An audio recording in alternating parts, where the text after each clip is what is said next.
Open mind गुरुजी channel में आपका फिर एक बार स्वागत है। तो आज के क्लास में यानी कि आज के वीडियो में हम जो आईटीआई सेकंड ईयर के लिए जो निम्न ने एमसीक्यू की पीडीएफ दी है, जो क्वेश्चन हमारे सीबीटी एग्जाम में आते हैं, तो उस एमसीक्यू के दरमियान बीच बीच में न्यूमेरिकल है। तो हमने जब थ्योरी पढ़ाया था, मतलब थ्योरी के एमसीक्यू पढ़ाए, तो बीच बीच में आपको बोला था कि हम न्यूमेरिकल अलग से पढ़ाएंगे, क्यों तो थोड़ा सा उसको समय ज़्यादा लगता है और समझाने को भी मतलब जगह भी ज़्यादा लगती है, समय भी ज़्यादा लगता है। तो थ्योरी से हमने क्या कर दिया था, न्यूमेरिकल अलग कर दिया था। तो वही जो बच्चे कुछ न्यूमेरिकल है वो सब न्यूमेरिकल का हम सीरीज बना रहे हैं, मतलब सीरीज चल रही है। तो ये आज का उसका पहला क्लास है। तो ये इलेक्ट्रेशियन ट्रेड के लिए जो न्यूमेरिकल निम्मी ने दिए, यानी कि जो एमसीक्यू दिए उसमें से सिर्फ न्यूमेरिकल पढ़ने वाले हैं।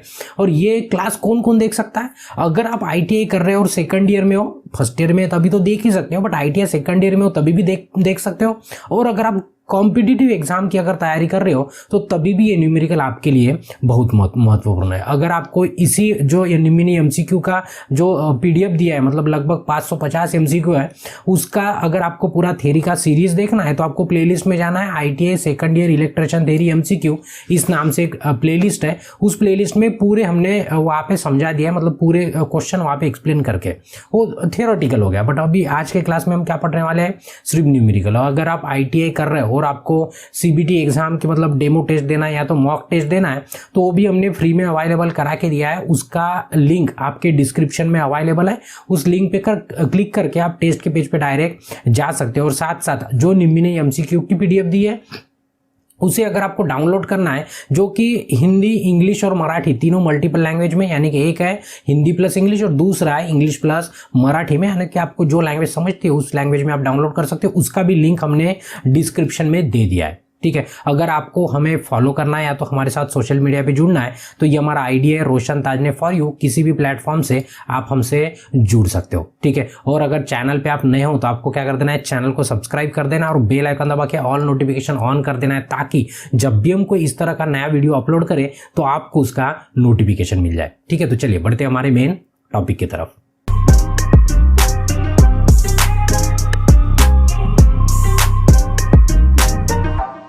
तो आज के क्लास में हम सिर्फ और सिर्फ न्यूमेरिकल देखने वाले, जो निम्मी ने प्रोवाइड किए है। और न्यूमेरिकल कितना इंपॉर्टेंट होता है ये आप सभी को पता है। एग्जाम अगर आप देते होंगे तो आपको अच्छे से पता है कि न्यूमेरिकल की वैल्यू क्या होती है, ठीक है। तो वही हम अच्छे से एक्सप्लेन करने की हम कोशिश करेंगे पूरी तरीके से।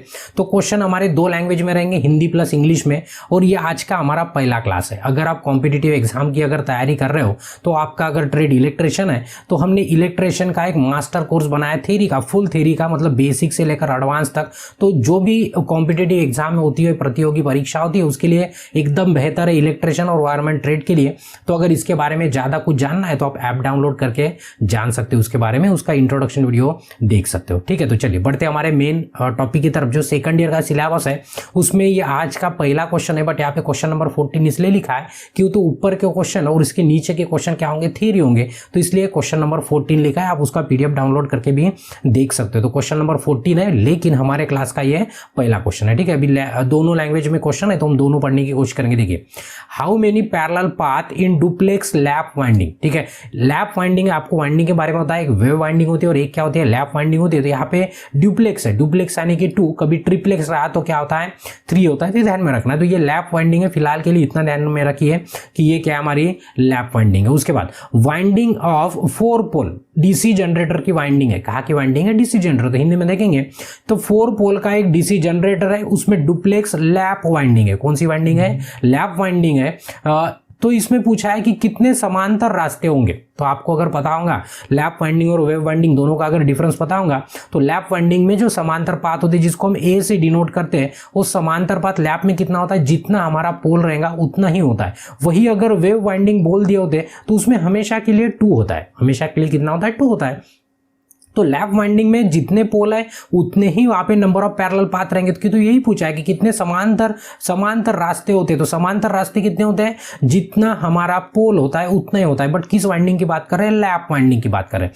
तो आपको पता है कि अभी निकालना है तो पोल कितना देखे हमारे पास, 4 पोल देखे, तो ये हो गया हमारा 4 पोल। लेकिन यहाँ पे अच्छे से अगर आप देखते हो ना, ये वाइंडिंग कौन सी है, ड्यूप्लेक्स है। जब भी ड्यूप्लेक्स होता है तो आपको क्या करना होता है, इसको 2 से मल्टीप्लाई करना होता है। क्या करना होता है, 2 से मल्टीप्लाई। वही अगर ट्रिप्लेक्स बोल देंगे तो मल्टीप्लाइड बाय 3 करना है। तो 2 से मल्टीप्लाई करेंगे तो हमारे नंबर ऑफ पैरेलल पाथ यानी कि समांतर रास्ते कितने हो जाएंगे, 8 हो जाएंगे। तो जो हमारा 8 रहेगा वो क्या रहेगा, आंसर रहेगा। इस तरह से बिल्कुल आसान से क्वेश्चन आते हैं, बट इसके लिए आपको है ना पूरा कॉन्सेप्ट पता होना, पूरा थ्योरी पता होना कि इसके पीछे क्या हो रहा है, इसके मतलब तभी आप मतलब इसको समझ सकते हो क्वेश्चन को, ठीक है। तो ये हमारा पहला क्वेश्चन था। इसके बाद दूसरा क्वेश्चन है कैलकुलेट द ईएमएफ जनरेटेड, ठीक है, मतलब जो ईएमएफ जनरेट हो रहा है यानी कि ये जनरेटर की बात कर रहे होंगे, शुरुआती चैप्टर जनरेटर का है तो जनरेटर की बात कर रहे हैं। तो यहाँ पे जो ईएमएफ जनरेट होने वाला है, जो जनरेटर है उसमें 4 पोल है और डीसी जनरेटर है, हमें तो पहले ही पता चल गया जनरेट कर रहे थे यानी कि जनरेटर है, उसमें सिंप्लेक्स वेव वाइंडिंग है, ठीक है। सिंप्लेक्स कोई तो बोले तो कोई प्रॉब्लम नहीं है, बट वेव वाइंडिंग इतना ध्यान में रखना है। वेव के लिए क्या होता है, हमेशा ए का वैल्यू कितना होता है, 2 होता है, मतलब नंबर ऑफ पैरेलल पाथ कितना होता है, 2 होता है। वही अगर वेव की जगह लैप बोल दिया होता तो पोल के समान होता था, ठीक है। तो ये पहले ये आइडेंटिफाई करना है जब भी क्वेश्चन पढ़ते हो। उल्ड आर्मेचर हैज द 1020 मतलब 1020 क्या उसमें कंडक्टर है and drive at the speed देके 1500 आरपीएम और फ्लक्स देखेंगे तो 0.007 वेबर है, ठीक है। तो हमें क्या करना है, ईएमएफ जनरेटेड निकालना है, यानी कि हमें ईजी निकालना है। ईजी का जो फार्मूला है क्या है, ZPN phi by 60A। अभी इसमें क्या क्या है तो देख लेंगे, हिंदी में भी पढ़ ली। देखो सिंप्लेक्स वेव आर्मेचर वाइंडिंग है, उसके साथ 4 पोल दिए और जनरेटर में जो कंडक्टर है वो कितने 1020 उसमें कंडक्टर है, उसमें देखेंगे तो 1500 उसका क्या है आरपीएम यानी कि उसका स्पीड देके, गति देके उसकी, और फ्लक्स देके हमें फ्लक्स पोल 0.007 वेबर देके, ठीक है। सिर्फ इसको कैलकुलेट करना अभी क्या है तो देख लीजिए। हम जो भी है ना इसको गिवन एक काम करते, क्वेश्चन को है ना थोड़ा सा ये कर देते, जगह कम है उसके कारण। तो देखिए जो जनरेटेड ईएमएफ है उसका फार्मूला क्या बताया हमने, ZPN phi by 60A, ठीक है। तो अभी इसमें गिवन क्या है क्वेश्चन में बता देते, देखो पोल देके 4 तो लिख दो कि पोल का वैल्यू कितना है 4। पहले सबसे पहले गिवन अगर समझ में आ गया ना तो आप आसानी से सॉल्व कर सकते हो। देखो सिंप्लेक्स वेव वाइंडिंग है तो वेव वाइंडिंग में ये नंबर ऑफ पैरेलल पाथ जिसको ए से डिनोट करते तो वो हमेशा क्या होता है, 2 होता है। अगर वही लैप बोल दिया होता तो जितना पोल है उतना ही होता था, अभी A = 2 हो जाएगा, क्यों तो यहाँ पे वेव बोला है इसलिए, ठीक है। उसके बाद आर्मेचर हैज द कंडक्टर कितने आर्मेचर में 1020, इसका मतलब कि जो Z है, Z मतलब भी क्या होता है नंबर ऑफ कंडक्टर होते हैं यानी कि 1020 उसके कंडक्टर है। उसके बाद स्पीड देखिए हमें स्पीड कितना है, स्पीड यानी कि हम कैसे डिनोट करते हैं, N से डिनोट करते हैं, तो N कितना है 1500 आरपीएम है, ठीक है। अभी यूनिट नहीं लिखेंगे, आरपीएम यानी कि रोटेशन पर मिनट, ये भी आपको पता है। उसके बाद यहाँ पे फ्लक्स देखिए, फ्लक्स कितना है, फ्लक्स यानी कि फाई से डिनोट करेंगे कितना है 0.007 वेबर है। तो चलो इसका भी यूनिट नहीं लिखेंगे, कोई प्रॉब्लम नहीं, क्यों तो सभी मतलब स्टैंडर्ड यूनिट में तो लिखने की जरूरत है। सिर्फ अभी क्या करना है, वैल्यू पुट करना है। अगर वैल्यू पुट करेंगे तो क्या होता है, तो देखिए Z का वैल्यू कितना है अपने पास 1020 है, मल्टीप्लाइड बाय P का वैल्यू मतलब पोल का वैल्यू कितना है, पोल का वैल्यू है 4 मल्टीप्लाइड बाय N मतलब स्पीड का वैल्यू कितना है 1500 उसका स्पीड है, मल्टीप्लाइड बाय phi मतलब फ्लक्स है कितना है 0.007 है, और डिवाइडेड बाय अगर हम देखते हैं तो डिवाइडेड बाय कितना है ये 60 है, और ये मल्टीप्लाइड बाय A मतलब नंबर ऑफ पैरेलल पाथ कितने 2 है, तो यहाँ पे कितना आ जाएगा 2 आ जाएगा, ठीक है। इसको भी जो भी काटना है थोड़ा सा अलग पेन यूज करके हम इसको काटेंगे, मतलब ताकि आपको देखने में आसानी हो। देखो कुछ भी करो आप अपने हिसाब से इसको सॉल्व कर सकते हैं। पहले क्या करते हैं, इसका एक 0 काट देते हैं और इसका भी एक 0 काट देते हैं, ठीक है। 0 काट दिए मतलब कैलकुलेशन आसान होता है। देखिए अभी क्या करते हैं हम 2 से क्या करते हैं डिवाइड करते हैं, तो यहाँ पे कितना आ जाएगा 51 आ जाएगा, कितना आ जाएगा 51 मतलब 102 2 बार डिवाइड के 102 को तो कितना आएगा 51 यानी कि 51 आ जाएगा, ठीक है। उसके बाद और देखेंगे कि देखो यहाँ से 2 से डिवाइड हो सकता है, तो यहाँ पे 2 से डिवाइड करेंगे तो यहाँ पे कितना आता है 3 आता है, ठीक है। मतलब यहाँ पे 2 आ गया और यहाँ पे कितना आ गया 3 आ गया, शायद थोड़ा आपको डार्क कलर की जरूरत है इसमें, ठीक है।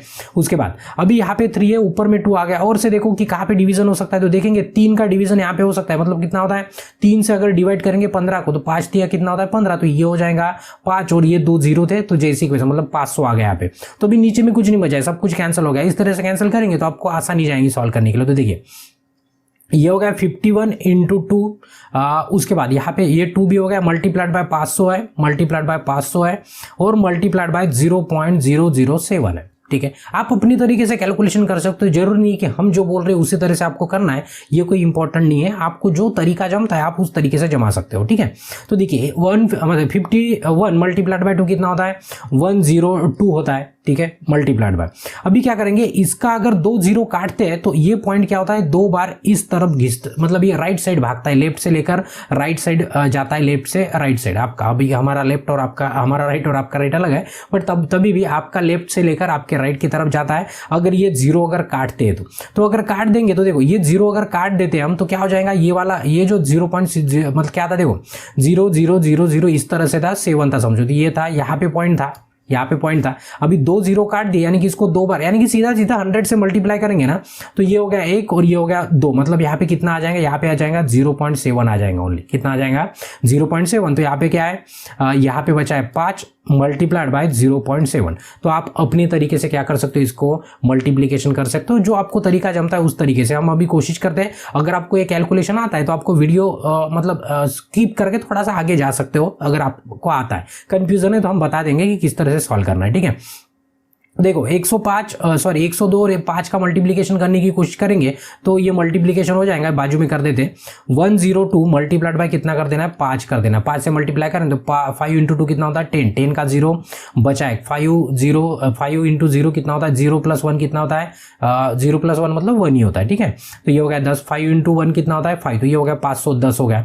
इसको और से मल्टीप्लाई कर देना है 0.7 से, तो पॉइंट के बाद एक टर्म है तो हमको कोई दिक्कत नहीं, डायरेक्ट 7 से मल्टीप्लाई कर देंगे तो और एक 0 काट देंगे उसके बाद में, ठीक है। 7 0 कितना होता है 0 होता है, 7 1 7 होता है, 7 इंटू 5 कितना होता है 35 होता है, और एक पॉइंट के बाद पॉइंट था तो ये आंसर कितना आ जाएगा, मतलब ये पॉइंट छोड़ देंगे ना क्यों, तो 0.7 था ना, तो आंसर हमारा कितना बन जाता है 357 बन जाता है। तो इतना होल्ड क्या होगा जनरेट होगा, यानी कि ईजी का वैल्यू इतना रहने को ना। तो हमें क्या करना है, अभी ऑप्शन में देख लेना है कि 357 क्या हमारे पास अवेलेबल है, तो 357 कहाँ पे सी पे अवेलेबल है, यानी कि हम बोल सकते हैं कि हमारा आंसर क्या है अभी सी है, ठीक है। तो ये हमारा क्या हो गया, फाइनल आंसर हो गया 357। चलो आगे में, उसके बाद है calculate the induce EMF, calculate the induce EMF, और से इंड्यूस ईएमएफ यानी कि अभी जनरेटर है तो ईजी बोल रहे हो, ठीक है, ईजी बोल रहे हैं।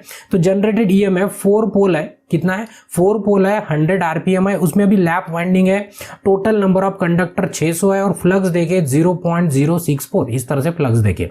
हिंदी में भी पढ़ेंगे तो 4 पोल है, 4 पोल है, डायनामो है, ठीक है। इसमें एक प्रेरित ईएमएफ, ये प्रेरित ईएमएफ की गणना करना है, यानी कि जनरेटेड ईएमएफ हमें क्या करना है, निकालना है जो ईएमएफ इंड्यूस हो रहा है, ठीक है। उसमें देखेंगे 1000 आरपीएम क्या उसका स्पीड है, उसमें भी लैप वाइंडिंग है, ध्यान से देखना है। कंडक्टर की कुल संख्या 600 है और फ्लक्स इतना है, ठीक है। तो ये एक तरह का बोल सकते हैं कि पिछला वाला क्वेश्चन और ये क्वेश्चन लगभग सेम ही है। तो अभी फार्मूले की अगर बात करेंगे तो ईजी इक्वल्स टू क्या था फार्मूला, ZPN 5/60A था, ठीक है। तो अगर गिवन की बात करेंगे हम, तो गिवन देखेंगे क्वेश्चन में तो क्या क्या देखे, देखो ये क्या है 4, इसको काट देते थोड़ा, मतलब आपको समझने में आसानी हो, ठीक है। देखिए 4 क्या है हमारे पास पोल है, तो P का वैल्यू कितना हो गया 4 हो गया, ठीक है। उसके बाद आगे में देखेंगे कि गणना करें, उसके बाद 1000 आरपीएम यानी कि क्या होंगी, स्पीड होंगी, स्पीड हम एन से लिखते हैं 1000 आरपीएम, तो अभी आरपीएम नहीं लिखेंगे 1000 ही लिखेंगे, ठीक है। उसके बाद आगे में ये लैप है, लैप वाइंडिंग जब भी होता है तो number of parallel path equals to क्या होता है P होता है, तो P का वैल्यू कितना है 4 है, लैप में 4 होता है, वेव में कितना होता है 2 होता है, सॉरी लैप में 4 नहीं होता है, लैप में P की जैसा मान होता है, तो P का वैल्यू कितना है 4 है। तो ये नंबर ऑफ पैरेलल पाथ यानी कि समांतर रास्ते भी कितने होंगे 4 ही होंगे। उसके बाद कंडक्टर की कुल संख्या कितना है 600 है, तो यानी कि Z इक्वल्स टू कितना हो गया 600 हो गया। आगे में देखेंगे फ्लक्स यानी कि फाई का वैल्यू देखिए कितना है, फाई का वैल्यू 0.064, ये फाई का वैल्यू है, ठीक है। तो ये हम वैल्यू पुट कर देंगे और हो सके तो आपको होमवर्क के लिए दे देंगे, आपको कैलकुलेशन करके देखना, कहेंगे उतना समय बच जाएगा अपना, ठीक है। क्यों तो पिछला ही क्वेश्चन था, सिर्फ कैलकुलेशन आपको करना है, देखिए क्यों तो अभी मैथ नहीं पढ़ा रहे ना, मैथमेटिक्स नहीं पढ़ा रहे, हम क्या पढ़ा रहे इलेक्ट्रिकल के न्यूमेरिकल पढ़ा रहे, इसलिए, ठीक है। तो ये हो गया। अभी Z का वैल्यू देखेंगे, Z कितना है हमारे पास, Z का वैल्यू 600, तो ये हो गया 600 मल्टीप्लाइड बाय P यानी कि पोल कितना है 4 है, मल्टीप्लाइड बाय N यानी कि स्पीड कितना है हमारा, स्पीड है 1000, तो ये हो गया 1000, ठीक है। मल्टीप्लाइड बाय फ्लक्स कितना है, फ्लक्स कितना है, फ्लक्स कितना है, फ्लक्स है 0.064 और डिवाइडेड बाय 60 होता है, और multiplied by number of parallel path कितना है 4 है। तो ये एक्चुअली लिखने की जरूरत नहीं, तो क्या क्या कैंसिल होता है, तो देखिए कैंसिल क्या क्या होता है, ये 4 कैंसिल होता है, ये 1 0 काट देंगे, 6 से क्या कर देंगे यहाँ पे डिवाइड कर देंगे, तो यहाँ पे 10 आ जाएंगे, तो हमारे पास क्या बचा है। और ये भी क्या करेंगे, ये वाला पॉइंट 1 2 3 पॉइंट काट देंगे ना, तो ये वाला पॉइंट 1 2 3 इधर चला जाएगा, तो ये क्या हो जाएगा हमारा 64 बन जाएगा। क्या बन जाएगा 64, आपको करके देखना है, ये हमारा तरीका है, आप अपने तरीके से कर सकते हो। क्या बचा है हमारे पास बचा है 10, यहाँ से क्या बचा है 1 बचा है, लिखने की जरूरत नहीं। आगे में जाएंगे तो सिर्फ कितना है मल्टीप्लाइड बाय 64 है, तो हमारे पास डायरेक्ट ही आंसर आ गया, आपको होमवर्क देने की जरूरत नहीं पड़ी। तो आंसर आ जाएगा 640 वोल्ट आ जाएगा। तो 640 वोल्ट कहाँ पे है? डी पे। तो हम बोल सकते हैं कि हमारा आंसर क्या रहेगा? डी हमारा आंसर फाइनल रहेगा। आपको कैलकुलेशन करके देखना है, क्यों? तो आप जब तक नहीं, हम कितना भी बोलेंगे आपको कि एरोप्लेन इस तरह से चलाया जाता है, बट जब तक आप चला के नहीं देखेंगे ना, तब तक कुछ नहीं होने वाला है। तो आपको चला के देखना है याद से, ठीक है। उसके बाद how many parallel path in duplex lap, ठीक है। अभी देखो ये लैप वाइंडिंग है, लैप जैसे ही बोल देना फट से समझ लेना कि ए का वैल्यू पहले फाइंड कर दो। लैप में क्या होता है?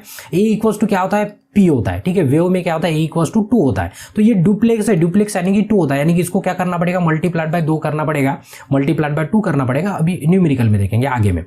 वाइंडिंग क्या मैं हाउ मेनी पैरेलल पाथ निकालने को लगाया। सिर्फ पैरेलल पाथ मतलब क्या होता है? पैरेलल पाथ मतलब ए इक्वल्स टू वैल्यू निकालना है।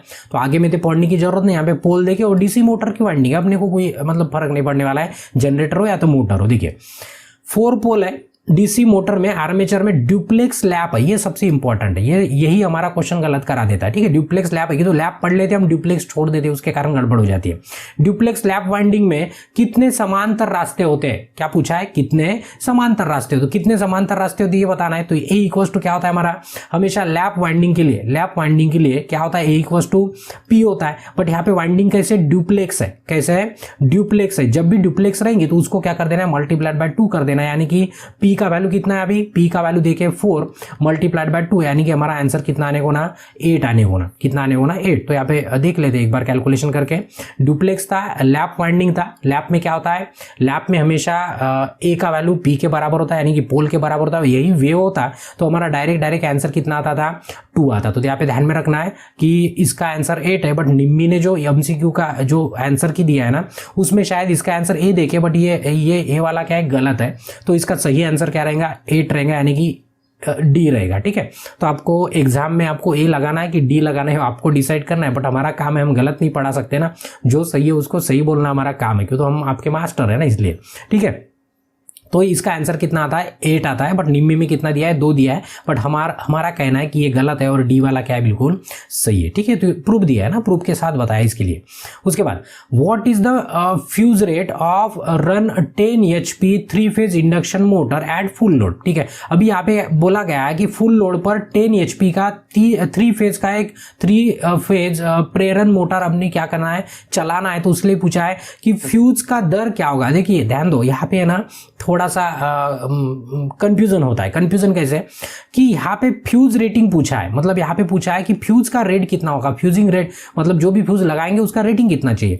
तो ध्यान में रखना है कि ये जो जब भी मतलब उसका एक्चुअली एजम्पशन होता है, एक रूल है। रूल ये है कि जितने एचपी का आपका मोटर है उसको 1.5 से मल्टीप्लाई कर देंगे तो ये हमारी करंट रेटिंग आ जाती है। क्या होती है? करंट का रेटिंग आ जाता है उस मोटर का। तो 1.5, तो एचपी कितना है हमारा? 10 है, उसको अगर 1.5 से मल्टीप्लाई करेंगे तो 15 एम्पियर क्या हो गया? उसका करंट का रेटिंग हो गया। कितना हो गया? मतलब 1.5 गुना पकड़ते हैं उसको। तो कभी कभी गलती से क्या होता है, यही बच्चे मतलब यही 15 मतलब वो फ्यूजिंग रेट समझ लेते हैं, बट ऐसे नहीं होता है। ये काय का? ये करंट रेटिंग है हमारे मोटर का। किसका है? मोटर का। एक्चुअली ये जो मोटर का करंट रेट, कभी कभी क्या होता है, एचपी नहीं देखे होता है, कभी कभी यहाँ पे करंट देखे होता है। अगर 15 एम्पियर देखे या तो 10 एम्पियर देखे, जो भी देखे, इसको क्या करना? देखो आगे पहले समझ लेते। तो ये हमने क्या निकाल दिया? मोटर का करंट रेटिंग। तो इसके 1.5 गुना क्या होता है? हमारा फ्यूज का रेटिंग चाहिए। इसके 1.5 गुना यानी कि 1.5 गुना क्या चाहिए? उसका रेटिंग। तो ये 15 को अगर 1.5 से मल्टीप्लाई कर देंगे तो कितना होगा? लगभग 23 पॉइंट समथिंग है। तो कैलकुलेट करके देख लेते हैं ना, ठीक है। आप भी देख सकते हो, ठीक है। तो कितना करना है? 15 को मल्टीप्लाई करना है 1.5 से। तो कितना होता है? देखो 5 इंटू 5 कितना होता है? 25 का 5 बचा दो। 5 इंटू 1 5 प्लस 2 कितना होता है? 7। ये एक वैल्यू छोड़ देंगे और ये हो गया 5, ये हो गया मतलब 1 से मल्टीप्लाई करेंगे, ये हो गया 5, 1 से मल्टीप्लाई करेंगे 1, तो यहाँ पे आ गया 5, ये हो गया 2 और ये हो गया, यहाँ पे बचा था 1, तो ये हो गया 2, मतलब 1 पॉइंट है, मतलब 22.5 आता लगभग। कितना आता? 22.5 आता लगभग। तो इसको नियरली इक्वल्स टू क्या बोल सकते हैं हम? 23 बोल सकते हैं, बट ऑप्शन में 23 नहीं है, ऑप्शन में कितना है? 25 है। तो हमारा आंसर क्या होगा? सी होगा। तो अभी समझ लीजिए, कभी एचपी की जगह अगर करंट रेटिंग देके डायरेक्ट, तो करंट रेटिंग देके तो आपको कुछ नहीं करना है, डायरेक्ट ये 1.5 से मल्टीप्लाई करना है करंट रेटिंग देके है तब। बट अगर एचपी देखे तो एचपी का क्या कर दो, पहले उसको 1.5 से मल्टीप्लाई करके पहले करंट रेटिंग निकाल दो उस मशीन का, करंट रेटिंग निकाल दिया, अभी उसको 1.5 से मल्टीप्लाई करेंगे तब जल के हमें फ्यूजिंग रेट मिलेगा, मतलब फ्यूजिंग का जो करंट का रेट है वो रेट मिलेगा कि कितना फ्यूज का हमें मतलब 1.5 गुना लगाते हैं एक्चुअल, तो वो निकल जाएगा। तो एक्यूरेट वैल्यू नहीं मिलेंगे आपको, बट ये पॉइंट में मिलेगी। तो ये 25 क्या है, 22 यानी कि 23 के आसपास है, तो इसका आंसर क्या रहेगा, 25 रहेगा, सी रहेगा, और ये सही वाला आंसर है। ठीक है, चलिए नेक्स्ट है उसके बाद what is the electrical degree. ठीक है, what is the electrical degree पूछा है, ध्यान से, इलेक्ट्रिकल डिग्री पूछा है, मैकेनिकल पूछा तो अलग होता है। आप जो गिनते हो ना मैकेनिकल अलग है और इलेक्ट्रिकल क्या होता है, अलग होता है। 6 पोल स्टेटर मोटर के लिए, मतलब 6 पोल है उस मोटर में, पोल कितने हैं, पोल है उसमें 6 पोल है, तो पूछा है कि इलेक्ट्रिकल डिग्री कितना, मतलब विद्युत डिग्री क्या होगा, तो विद्युत डिग्री अलग है और हम ड्राइंग में डिग्री निकालते हैं वो क्या होता है, अलग होता है। ठीक है, तो यहाँ पे अभी मतलब ट्रिक बताते हैं, एक्चुअली इसका फार्मूला है बट बिना फार्मूले से हम आपको बता देते। ठीक है, अगर 2 पोल है आपके, 2 पोल यानी कि ये क्या हो गया, एक पेयर हो गया, एक पेयर यानी कि एक जोड़ी हो गया, ये क्या हो गया, एक जोड़ी। 2 पोल अगर है तो उसका एंगल ध्यान में रखना 360 डिग्री होता है। ठीक है, अभी 2 का अगर मतलब पेयर बढ़ाते जाएंगे, 2 पेयर हो जाएगा, ठीक है, 3 पेयर हो जाएगा, ऐसे पेयर बढ़ते जाएगा तो एंगल कैसे होते जाएगा, तो देखिए 2 पेयर यानी कि कितना हो गया, 4 पोल हो गया। ठीक है, उसके बाद पेयर के पोल बता रहे 3 है तो कितना हो गया, 6 पोल हो गया। इस तरह से पोल बढ़ते जाएंगे, तो कुछ नहीं करना है आपको, इसमें 360 बढ़ाते जाना है। 360 बढ़ाएंगे तो यहाँ पे कितना आता है, ये हो गया 0 6 6 12 12 2 बचा 1, ये हो गया 720, यानी कि अगर 4 पोल है तो 720, और इसमें क्या कर दो 360 और बढ़ा दो, यानी कि ये क्या हो जाएगा 6 पोल के लिए, ये 0 0 6 और 2 8 हो गया, 7 और 3 कितना हो गया 10, मतलब 6 पोल के लिए कितना रहेगा 1080 रहेगा। इस तरह से 360 ऐड करते जाना है। तो बिल्कुल सिंपल, वो फार्मूला करके देखेंगे तो थोड़ा सा कॉम्प्लिकेटेड होता है, ये बिल्कुल सिंपल तरीका है। तो ये 1080 क्या रहेगा, इसका आंसर रहेगा, तो इसका सी आंसर क्या है, बिल्कुल सही है। ठीक है, चलिए नेक्स्ट है उसके बाद what is the synchronous speed. ठीक है, सिंक्रोनस स्पीड निकालना है। देखो हमारे पास 2 स्पीड होती है, एक होती है एन यानी कि एक्चुअल स्पीड होती है, और एक सिंक्रोनस स्पीड होती है, सिंक्रोनस स्पीड जिसको एनएस बोल देते हैं। ठीक है, ये एक्चुअल स्पीड नहीं, अभी सिंक्रोनस स्पीड निकालने को बोला है। और सिंक्रोनस स्पीड का अगर आपको फार्मूला पता होगा तो क्या है formula, NS equals to 120 F by P, कभी कभी ये F1 भी लिख देते हैं स्टेटर फ्रीक्वेंसी करके। तो ये फार्मूला है सिंक्रोनस स्पीड निकालने का। ठीक है, तो आगे में देखेंगे, तो यहाँ पे देखेंगे कि एसी 3 फेज इंडक्शन मोटर है, हैविंग द 6 पोल है, पोल क्या कितने देखे 6 देखे, और उसका फ्रीक्वेंसी कितना है 60 हर्ट्ज। हिंदी में भी पढ़ लेते हैं, फ्रीक्वेंसी है 60 हर्ट्ज की आवृत्ति है, पर 6 ध्रुव वाला एसी 3 फेज का मोटर है, तुल्यकालीन गति है, कितना क्या होगा तुल्यकालीन गति, मतलब क्या होता है हमारा सिंक्रोनस स्पीड होता है, यानी कि एनएस निकालना है। तो सब कुछ वैल्यू गिवन है, तो वैल्यू गिवन है तो देखो इसको हटा देते हैं, और क्या गिवन है तो देख लीजिए। गिवन क्या है कि फ्रीक्वेंसी देखिए 50 हर्ट्ज, इसमें पुट कर दे, देखो 120 मल्टीप्लाइड बाय 50 कर देंगे, किसी को प्रॉब्लम नहीं है यहाँ पे। उसके बाद नीचे में पोल देखे तो देखेंगे तो यहाँ पे 6 पोल है, ध्रुव यानी कि क्या होता है पोल होता है, इंग्लिश हिंदी आपको जो समझता है उसमें पढ़िए।